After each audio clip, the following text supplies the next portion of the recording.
नमस्कार दोस्तों, से राधे। मित्रों, जब किसी के घर में मूल नक्षत्र में बच्चा पैदा होता है तो उसके मन में तमाम विचार आते हैं। इस वीडियो में हम आपको बताने वाले हैं कि मूल नक्षत्र में पैदा हुए बच्चे चरण वाइज उनका प्रभाव किसके ऊपर रहता है, पिता, माता, धन, स्वयं या पत्नी, किसके ऊपर रहता है, इसकी पूरी चर्चा करेंगे। और हर चरण का क्या फल है इसकी बात करेंगे। साथ में मूल का वास कहां पर होता है तो उसकी शांति करानी जरूरत होती है, इसकी चर्चा हम इस वीडियो में करने वाले हैं।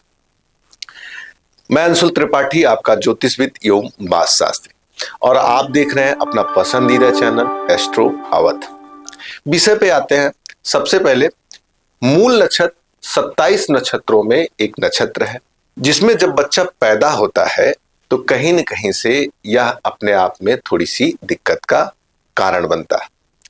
जब मूल नक्षत्र में बच्चा पैदा होता है तो उसकी जो शुरुआती स्थिति होती है उसमें थोड़ी दिक्कत हेल्थ वाइज, पिता के संबंध में, माता के संबंध में, धन के संबंध में देखने को प्राप्त होता है। लेकिन यह दिक्कत हर बालक पे हो ये जरूरी नहीं है। क्यों? क्योंकि अलग अलग महीनों में मूल का अलग अलग स्थान पे वास होता है।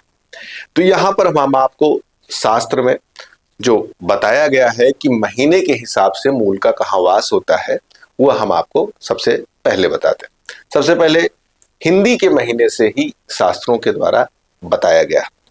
आषाढ़, भाद्रपद, अश्विन और माघ महीने में मूल का वास स्वर्ग पे होता है। स्वर्ग मतलब यहां पर मूल की पूजा करने की जरूरत नहीं है। कार्तिक, चैत, पौष और श्रावण मास पे भूमि पे रहता है। इसमें मूल की शांति करानी जरूरत होती है। फाल्गुन, मार्गशीर्ष, बैसाख और ज्येष्ठ में अगर बच्चा पैदा हुआ है तो मूल का वास पाताल में होगा, अर्थात इस समय भी मूल की शांति कराने की आवश्यकता नहीं रहेगी। अब विषय उठता है कि चरण में क्या फल होता है। सबसे पहले यह धनु राशि का नक्षत्र माना जाता है।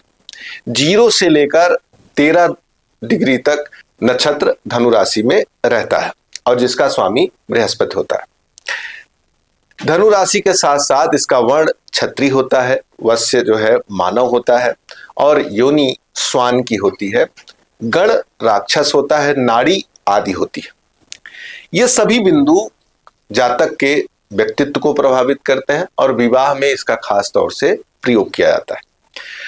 पहले चरण में जब बच्चा पैदा होगा तो उसका नाम ए से शुरू होगा, और अगर पहले चरण में बच्चा पैदा हुआ है और भूमि पे वास है तो कहीं न कहीं से पिता को हानि होती है, अर्थात पिता के स्वास्थ्य की दिक्कत, पिता के व्यवसाय की दिक्कत या पिता को मानसिक, शारीरिक, सामाजिक कोई न कोई समस्या आ सकती है। दूसरे चरण में हो जिसको यो से कहते हैं, इसमें माता की हानि होती है।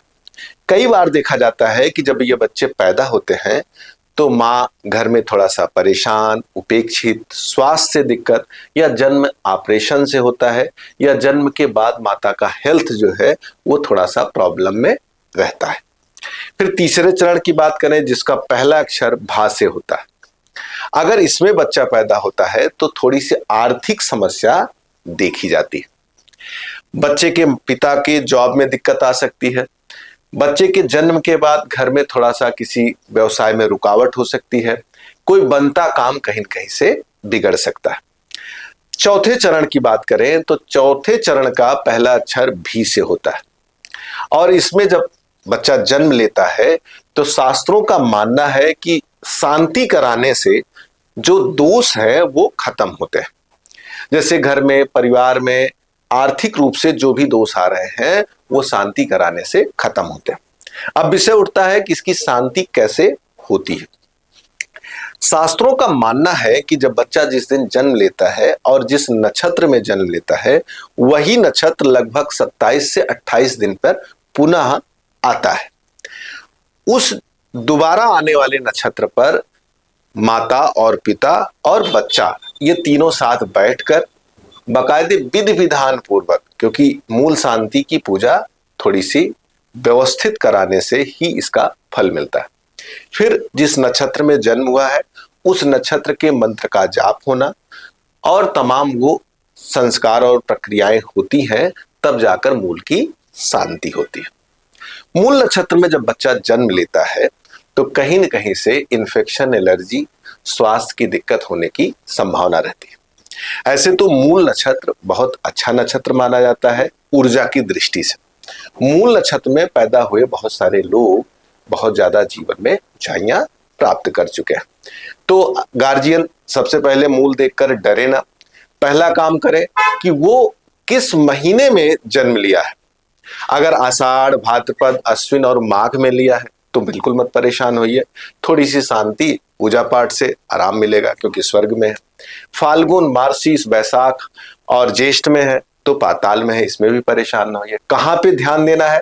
कार्तिक, चैत, पौष और श्रावण महीने में अगर बच्चे ने जन्म लिया है तो आपको क्या करना है, इसकी विधि विधान पूर्वक से पूजा कराना, शांति कराना बड़ा महत्वपूर्ण रहता है। मूल नक्षत्र वैसे भी मूल से बना हुआ है और भगवान शिव को प्रेजेंट करने वाला ये नक्षत्र होता है। तो इसमें पैदा हुए बालक जो होते हैं बड़े एनर्जेटिक होते हैं। उनकी अगर दिशा सही की जाए तो समाज में बड़ा नाम, यश, कीर्ति और लक्ष्य को प्राप्त करने वाले बालक माने जाते हैं। मित्रों, आपको वीडियो अगर पसंद आई हो तो लाइक और सब्सक्राइब करें। अगर कुंडली दिखानी है, वास्तु के बारे में जानना है तो दिए नंबर पर कॉल करके आप हमसे सीधे बात कर सकते हैं। नमस्कार, राधे।